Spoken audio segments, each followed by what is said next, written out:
Ula Cali Daahir waa hooyada ganeed dhismihii hore wasaaradda kalluunka inkastoo gabar yar oo ay dhashay saakay meedkeeda laga soo saaray dhismaha guri ku dumay ayaa iyaduna uu dhaawac fudud ka soo gaaray qarxii shalay kullay sadaqa nagu waajiba hadda wax kale oo dhiba ma jiraan basama annaka ilaahay wana badbaadi intii badan anu yaro saqiira kaliya baa nooga dhintay isagana ilaahay samri iimaan uga sugeynaa inka ma adiga dhashay ana dhalay caruur oo kala leedahay midaas qurahan bahaystan halkaas inuu baaleed imisan jir bay ahayd 2 sano bar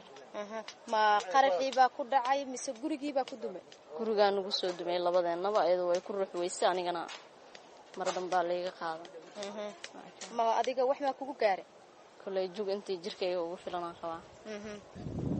waaban isla jiifnaba isku marana la soo bixi laakiin ayada markaas lagu soo saaray